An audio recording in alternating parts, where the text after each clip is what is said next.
For some reason, my GoPro is shut off because it cannot record on this disc that I've been using for 6 months now. I just bought a new disc. Anyway, so applying this Tordon, you need rubber gloves. I said that, right? These gloves will not work.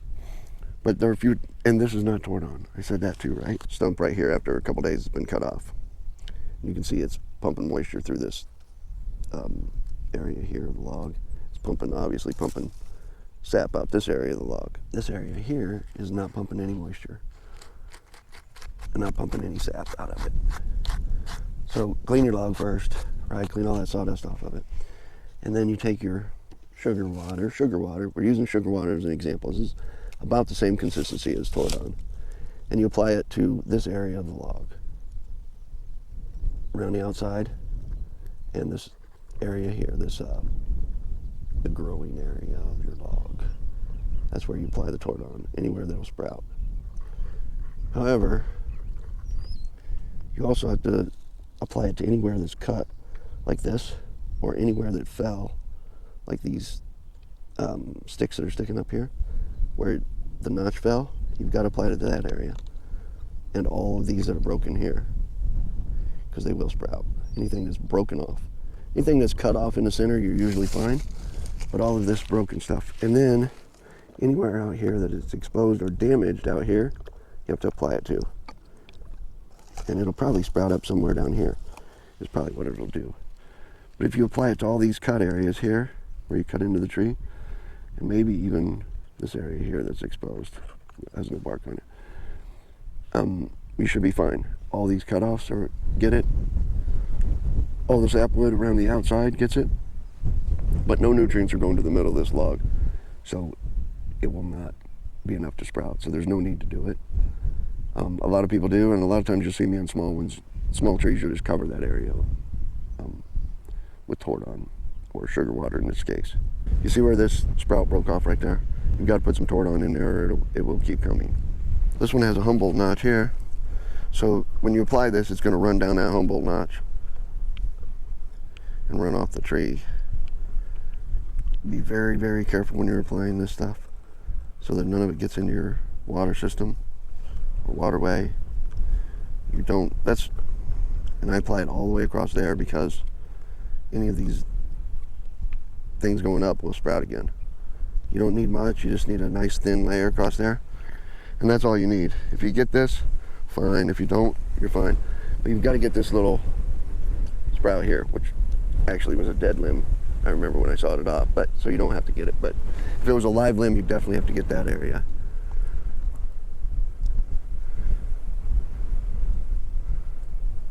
This is I won't tell you what type of notch this is. This is a traditional and Humboldt, because the tree went the wrong way. But this area across here will sprout up, like right out of there.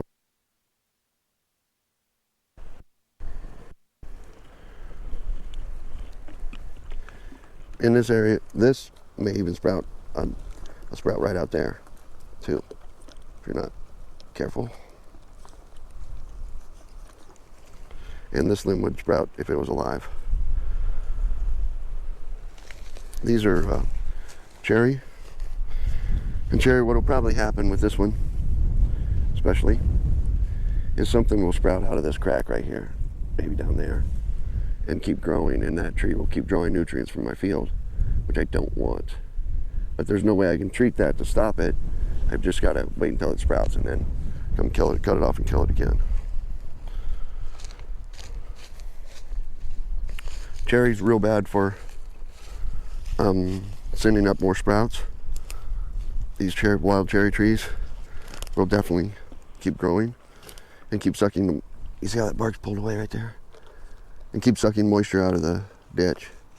See how that stink bug doesn't like sugar water? If this wasn't sugar water, there'd be a definite, smell to it too. But the sugar water just smells sweet. And you see how it runs down that Humboldt notch? It runs off. I don't like that. It's another reason why not to use a Humboldt. The oak logs like that one, they will sprout. Not as bad as this cherry, but they will sprout. I got one on the other side I could show you an example of, but here's what happens when you don't properly get your stump killed. 5 years ago, I cut down this cherry tree, probably with that axe right there, and I get pretty straight cuts with the axe. And then I applied Tordon, and I obviously missed a spot up here somewhere, and it probably grew to 6 inches in 5 years.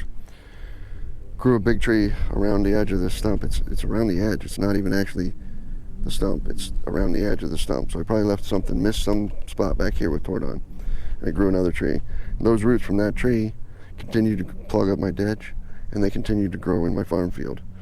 So now I'm going to have to come back and kill all these offshoots. There's an offshoot that you'll normally get from a cherry tree, or right there is an offshoot that you normally get from a cherry tree. And those will grow up into 6-inch trees or however big trees, and it'll continue to be supplied by this stump. So somewhere along this edge, something along this edge is still alive, because I didn't get it killed here, but this whole edge of the stump is dead all the way down to where the ants are going in. So half of the stump is dead, and then it just grew to supply this tree here, which was 6 inches and 40 feet tall, and this one was quite tall too, so I have to cut that one off. You'll have to break off each side of these, each little one of these, and put some Tordon on them, and that one down there too. And see that open spot down there? You'll probably have to get this too, because something was still growing out of here. The ants are working on it for me, but it's still sucking moisture from that farm field. And I still have to go down this side of the ditch to kill the stumps. Another reason I leave these stumps so high is because I can see them, and I don't miss them when I'm applying this Tordon. So there's a stake that's coming out of this. Oh, it's coming out of this tree already. That'll have to be broke off, break that off or cut it off. But you gotta clean this dirt off too. And then this one will probably just get it everywhere, because you gotta go down the center here where it broke off, because those will sprout. You gotta get the edge. So you've almost covered the whole thing. And you see how you missed that area right there? That area right there will sprout too. Now it won't, because it has blue food coloring dye on it. So this little tree that you've just cut off with your pocket knife will use all of this tree's nutrients, roots, and grow like crazy. So we're definitely treating that. And inspecting the ditch. Watch out for that hole. I'm not happy with that area.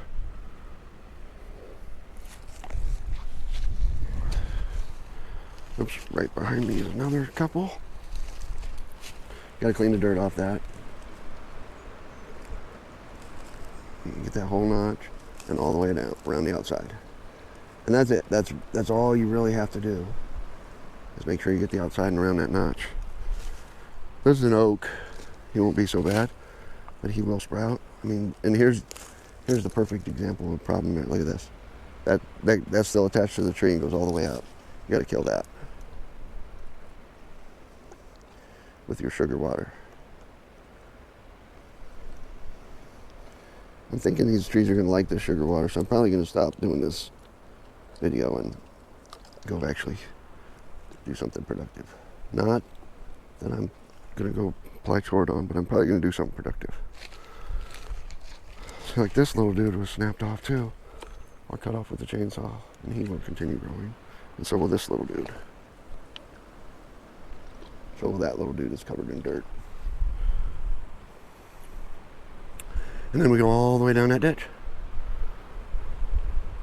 which is still running. It has some deep spots. I'm not a professional, but it has enough spots that it will drain.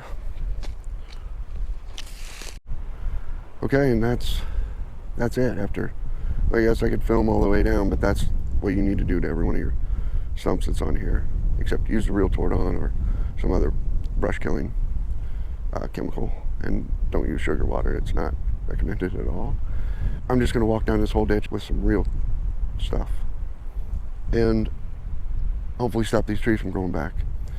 The reason you're taking those trees out is because the root system of that tree goes clear out there and is drawing the nutrients out of your field. It's also shading your field.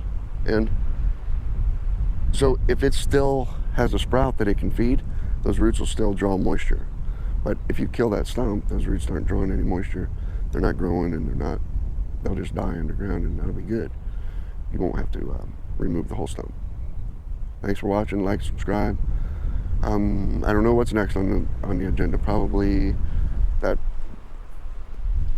those trees over there on the road ditch.